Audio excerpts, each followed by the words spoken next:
I'm Tatum Skipper, and welcome to Real Florida Magazine. Welcome back. Here today on the beautiful campus of Florida Panhandle Technical College. Got a treat today. We've got an old friend of the show, Darrin, who is the local manager of Gulf Power Company right here in Chipley. As Darrin always does, he brings to the show new information courtesy of Gulf Power. But what I'd like to focus on a little bit is the upcoming hot season. You know, so often we complain when we have a brownout or when the power kind of lags a little bit, when you have to realize everybody in this part of the world has their air conditioner running. We're going to talk to Darrin about some of the ways that you can save money on your power bill and maybe some of the prudent things that you can do to ensure that we don't experience some of those brownouts. When Darrin comes, it's always grab a rope and hang on. We have a lot of fun. We learn a lot. So when we come back, we're going to talk to Darrin about all this and more, and we will be right back.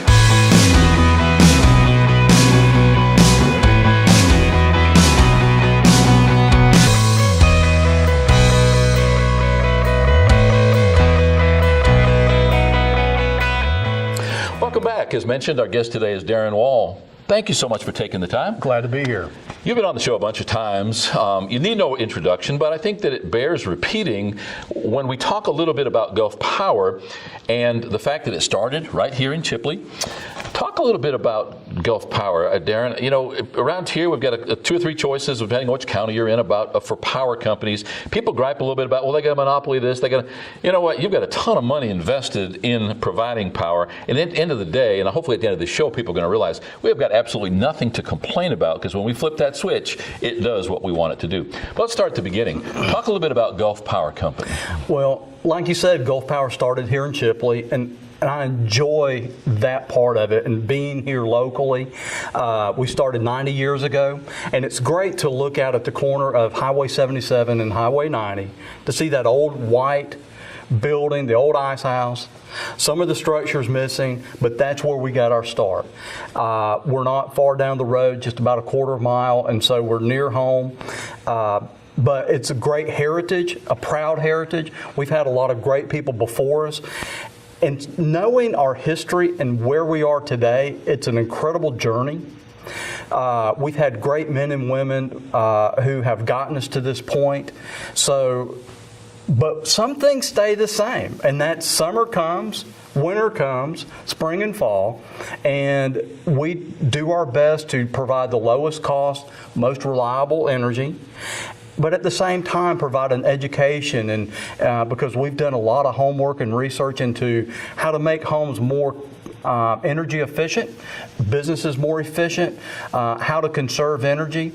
And I know that sounds like an oxymoron for an electric utility to promote energy efficiency, but at the end of the day, it's good for everybody. It's the way that we run our business. We try to shave off peak demands from our generating systems. That helps us, but at the same time, it helps consumers as well. So it's a mutual benefit. And but yeah, we've got a lot to talk about this summer. So. Not too long ago, just within the last several years, they took down the old water tower right there in the middle of Chipley, showing a few video clips of that right now. The panels that have the Gulf Power logo on it are still over at the city maintenance yard. What are they going to do with those? Do you know? I know the city is going to keep 1 or 2. I have one in reserve, and thank you for reminding me. I need to pick that up.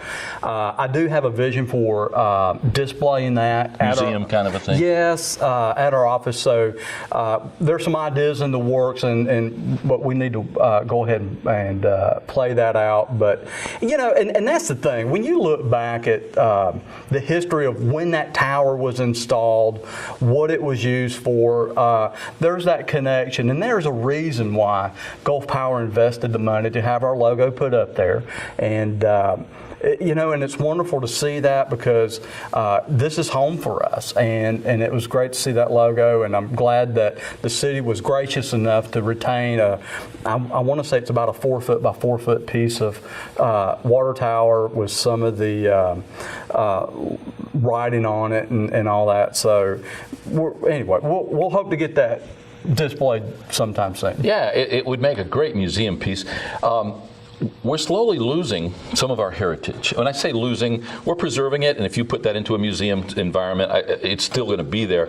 But it hasn't been that long ago that the main images that you took away from Chipley were the water tower, the old courthouse, some of the other structures around town slowly going away. I mean, that's life. Everything has a birth and an end. But let's talk about the upcoming hot season. Every time you come on, we say, well, this past year has been inordinately hot and inordinately cold. I don't know global warming. I don't get involved in all the political stuff there. But we have experienced some very hot summers that have had some duration to them, as well as some very cold winters that have as well had duration, to the point they've put a lot of demand on what you guys do. That said, right now, we're probably in the best season for everybody. You can leave your windows open at night. We're not using heat. We're not using air. For the month prior to the last few weeks, it seemed like we had all four seasons every day. It was cold when you left the house. You went through the spring and fall and summer, and by the time you went home, you were turning the heat back on again. But right now, we're looking square in the face of summer. What, in a nutshell, would you have to offer our viewers as we approach that high energy bill, hot summer season? It's interesting because Monday, I happened to be in our cashier area, and a lady walked in and made the comment, it's hot out there. And that was the first one, and there's more of those comments to come, but it was the first one that came through for this season, and it just caused me to realize, wow, we really are on the cusp of summer, and it was a little warm. It's not as warm as it's going to be, but there's plenty of things to do, and we always say there's some low cost, no cost things that we can do at home. Definitely, there are some larger things you can do that require an investment, but we look for those opportunities to invest in our homes that's going to have a payback. And the things that we look at, and when we work with homeowners, we're touching on at least two different things. One, those things that make us more comfortable. And typically when you get that, you're going to have something that's also more energy efficient. But we try to address both those areas. And of course, from our perspective, we're looking at the energy conservation part of it most. But we have trained people on staff. And that's one of the things I enjoy about Gulf Power is we do invest in resources and with our employees in the training to offer these services. To go into a home, look at those items that may need to be addressed. We can run load calculations on houses, even some commercial structures. But if a heating and cooling system needs to be changed out, we can assist with running calculations to determine really what's the right size here. Because sometimes houses change over the years if you have an older home. If you have a newer home, maybe you're going to build a home, we can be a partner in that. We don't cost anything. We enjoy working with our trade allies because we are a partner in the process, and we invite those who are building new homes to invite us in as a partner. We're going to be involved to some respect, but we welcome the opportunity to be more engaged in that. So that's something that's always provided. Even business owners, when new businesses come to town, we have expertise there as well. And of course, we want to make sure that the right rate is applied. That if they have certain processes or end-use products that we could make recommendations on that can help save money or increase efficiencies, we definitely would enjoy, again, being more engaged in that. And it's interesting, Paul, because in the Panhandle, it's a very transient area. Maybe not so much for us along the I-10 corridor. But it's interesting when we meet folks from other parts of the country whose utilities don't do what we do. And sometimes there's a level of skepticism. They're a little reluctant why we have the services and why we do some of the things that we do. And then they realize that, wow, okay, you really are interested in me and what's best for me. And so it's fun to see that reaction, but also that not all utilities do the same thing. And we're fortunate, of course, to be in Florida, most of all. We have partnering utilities throughout the state. And what I mean by that, we're all governed by the Public Service Commission, who require certain things. And so we kind of do some similar type things at that level. But I think Gulf Power takes it to a deeper level in the way that we do get involved. Yeah, when you allude to the fact that some people can't understand why you, as the purveyor, the retailer of electricity, are going to try to keep people from having to buy more than they need, that dichotomy is not, it doesn't pertain to a typical business model. What they have to realize is that through the Public Service Commission, who has oversight, and through lots of things that have come before, not only are you in the business of selling power, you must provide power as part of that agreement. So it doesn't do you any good at all if you encourage people to use more power and a line goes down, or we have a brownout, we have a transformer blow. That just starts costing money and makes them irate, and rightfully so. They don't want to be without power. So there's a fine line there that you guys are selling the power to stay in business, but the overall profit margin is very, very low. And again, you're under a bunch of microscopes. There you go. We're under a lot of microscopes. And here's one of the things, and we talk about this internally.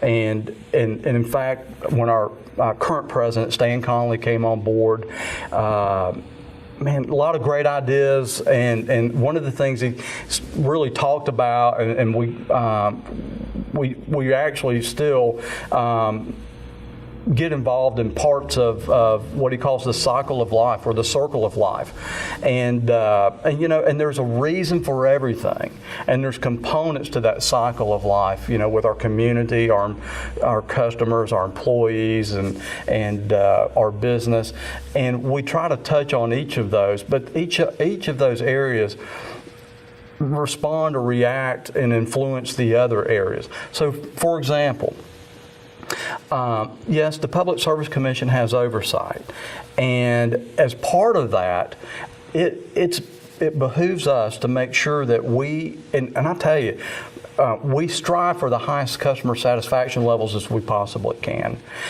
And so there's two things that really are important at Gulf Power. Number one is safety.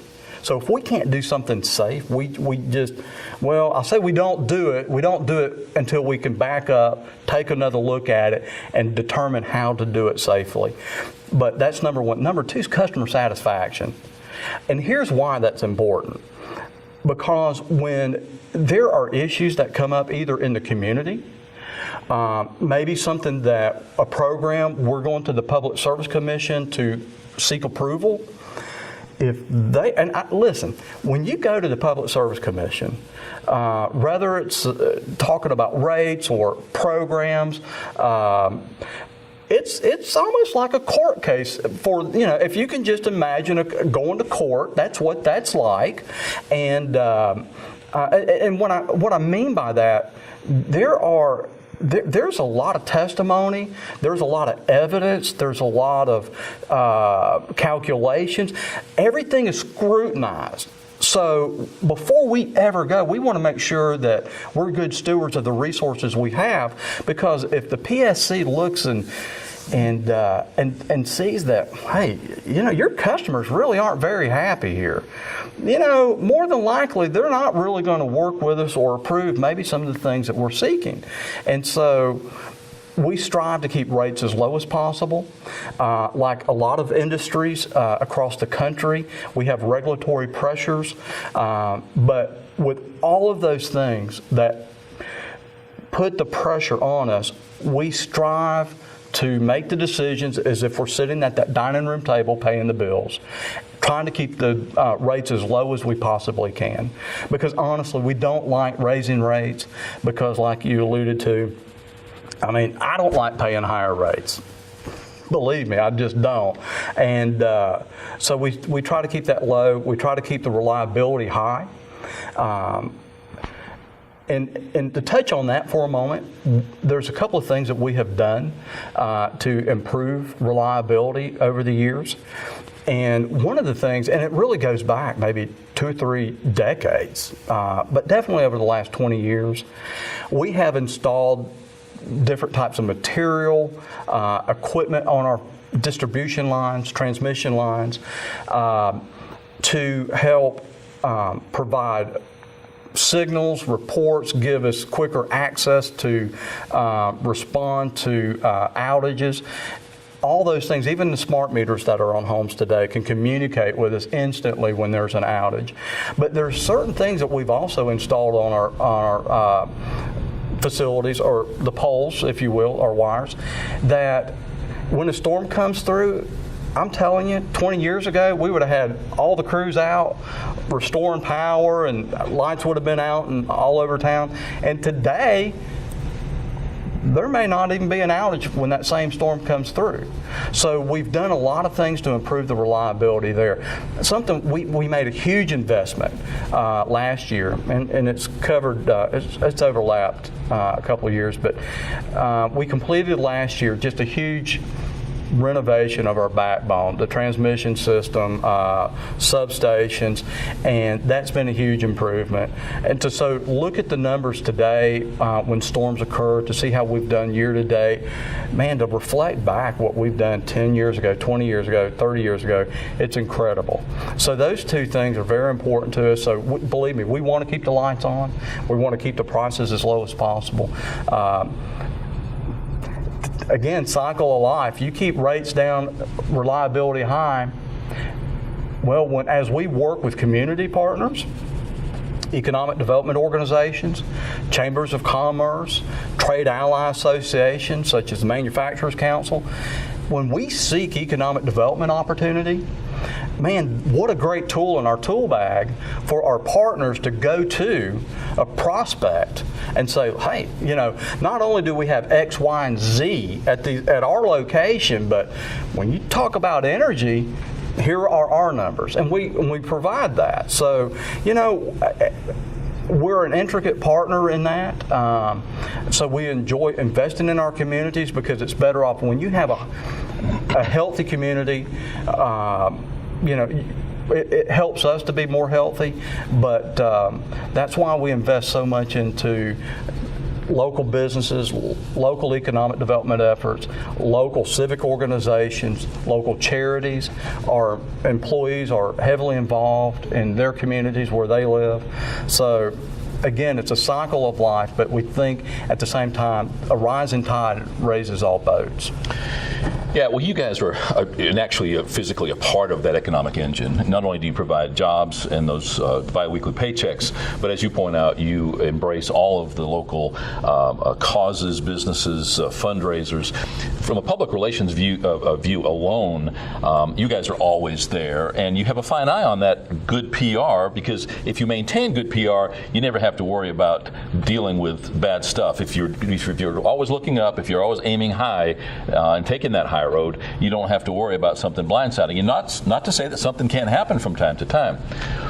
Every time you come on, we typically have something new that we can talk about. It's funny. It hasn't been that long ago that we were talking about those smart meters and some of the demand conventions that you were just then starting to put into place. Have you got something special or something exciting going on now?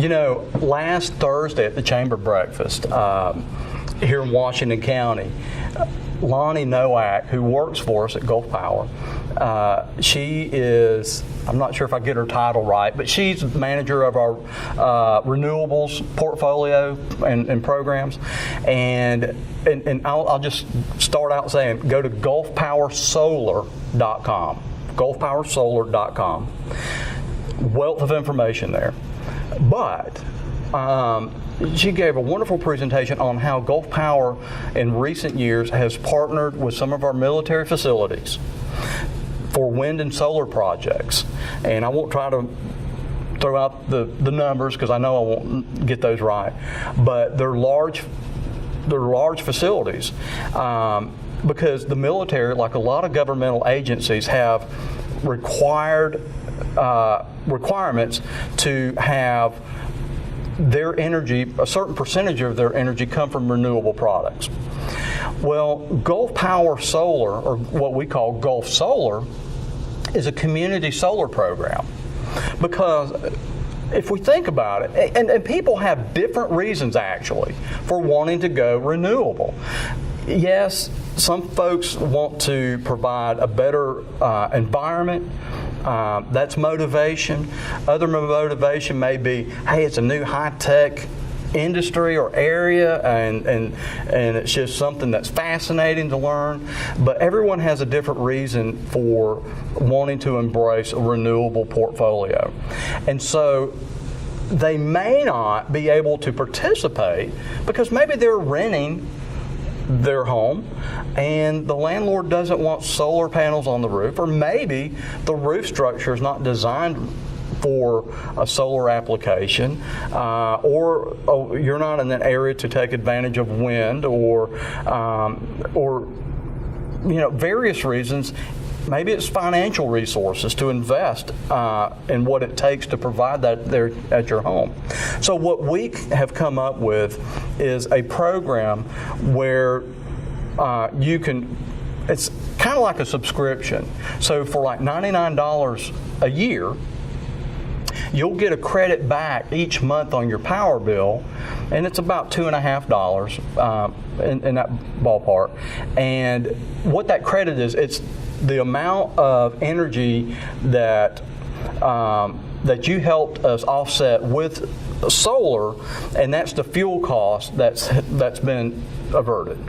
And so, no, you're not making money on it, or at least you're not going to be saving a great deal on that. But you can buy as many subscriptions as you want. For example, let's say I have 3 kids at home, and I want to buy a subscription for each of those kids and let them know that, hey, the electronic devices that you're charging, you've charged enough to use this amount of electricity, and it's coming from renewables. So there's an education component that you could do with your children in that regard.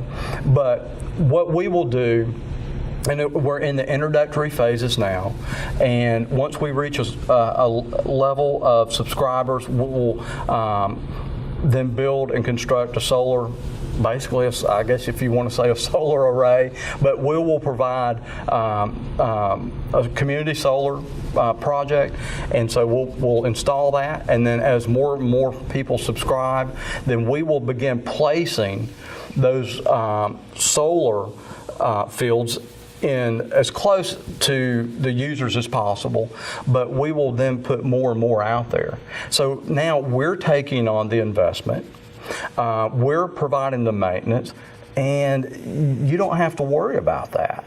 So, and we also have the expertise on that, and we can use that as training opportunities.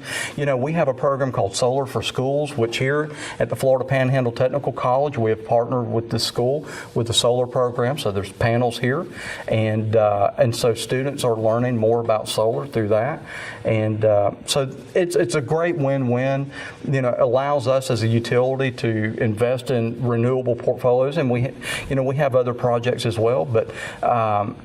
We think that this is a good option for a lot of homeowners and businesses, because, for example, there's some other businesses outside the military that have requirements to have a certain percentage of their energy with renewables, and we can help meet that.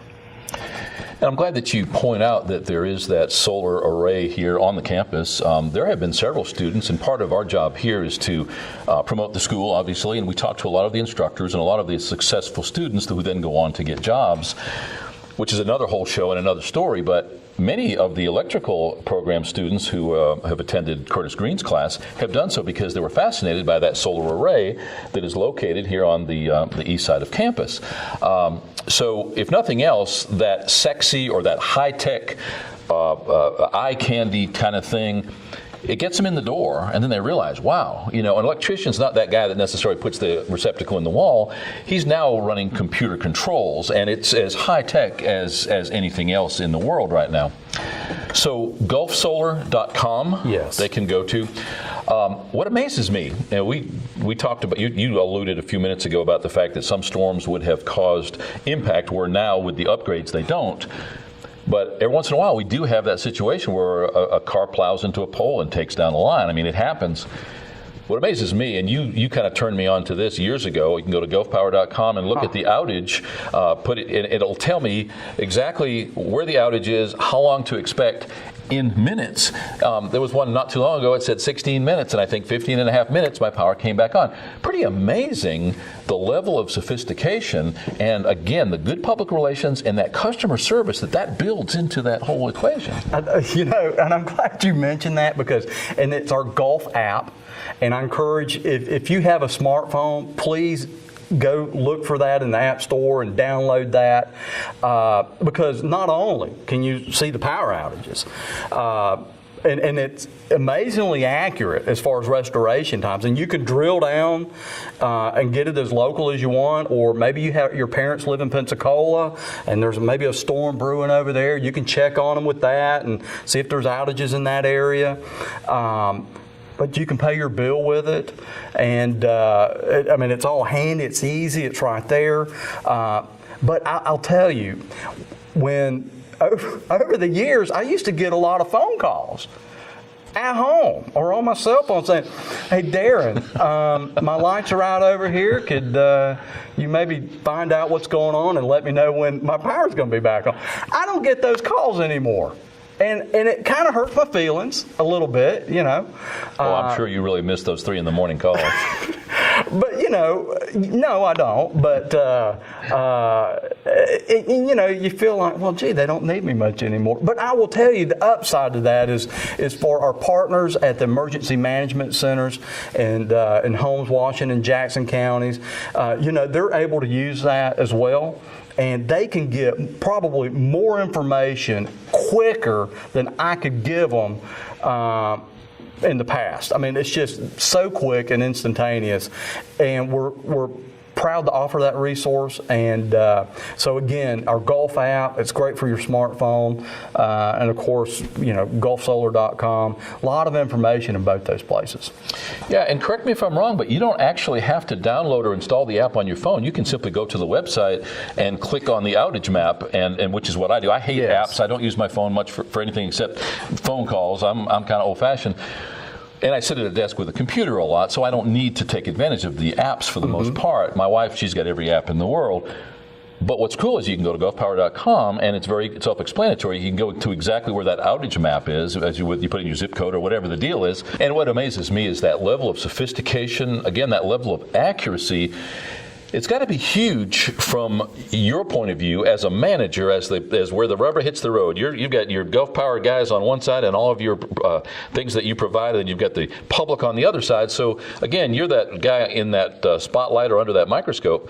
If you can simply over time, and you say you're not getting many calls anymore, so over time allowing people the knowledge, you can simply go to Gulf Power or get the app, and they can find out for themselves, answer those questions.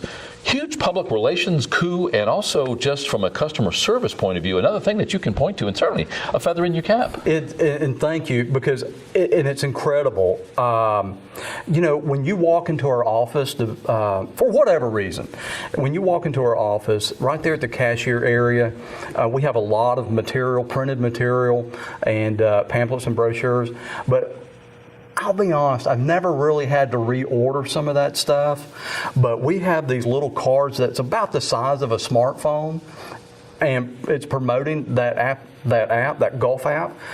Those have just been flying off the shelf. Our ladies in the office have been good with helping some folks to download the app, and it's as high tech as it is behind the scene. It's amazingly simple. It's free. Yeah, and it's free. It doesn't cost anything, and you can find out information. Now, you may not find out why the power's out, and that's okay, because I mean, really, all you care about is when that's coming back on. None of my business. Yeah, and you know, and there are times, you know, a car has hit a pole.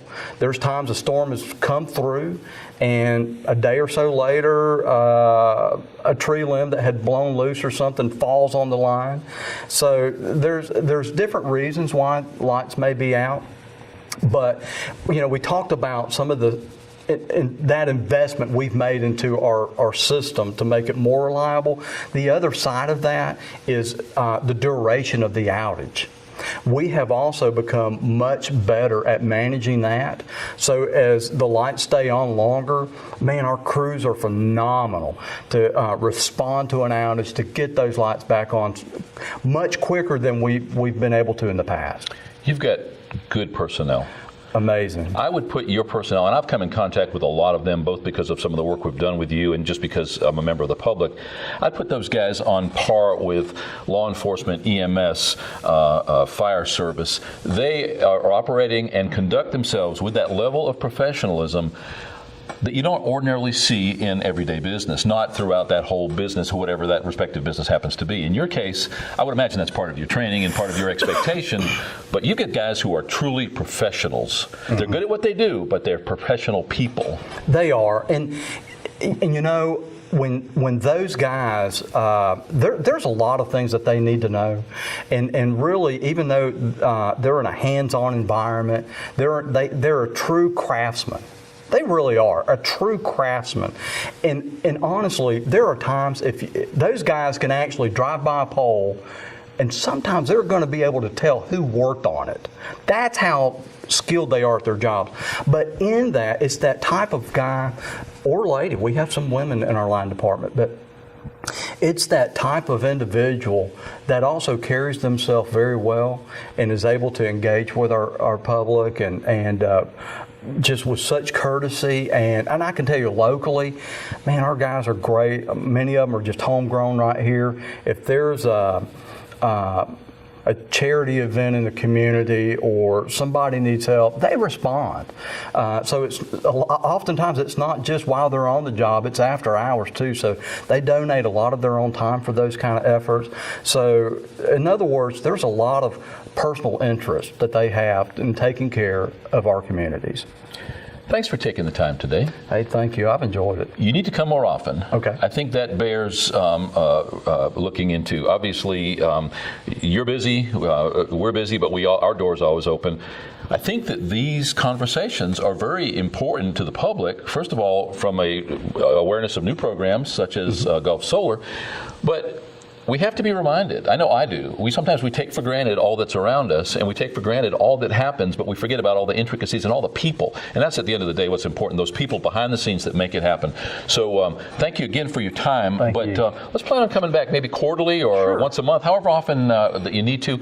We are getting into that hot season. And as you pointed out very succinctly in one conversation we had, you never want to shut anybody's lights off. No. You guys work with people to that nth degree to make sure that whatever it takes, it's going to have to be a drastic situation before you actually come and pull that meter. So we're going to talk about some of that stuff as time goes on, as we get toward those more challenging July, August seasons, as we get toward the Wausau Possum Festival, arguably the hottest day of the year. But thanks again for being here today. I've enjoyed it. Thank you. We've been talking to Darrin Wall, a local manager for Gulf Power Company right here in Chipley, Florida. Hopefully you learned something. I say it again and again that I learned something with every show. Today truly did. Typically do when Darrin comes on, get some insight into Gulf Power, how much we take for granted that flicking the switch or plugging that plug into a receptacle in the wall, expecting whatever we expect at that point, whether it's to dry our hair, to cook our food, to heat ourselves or cool ourselves. At the end of the day, hats off to the people in general who provide these utilities, in this case, Gulf Power Company. We'll be right back.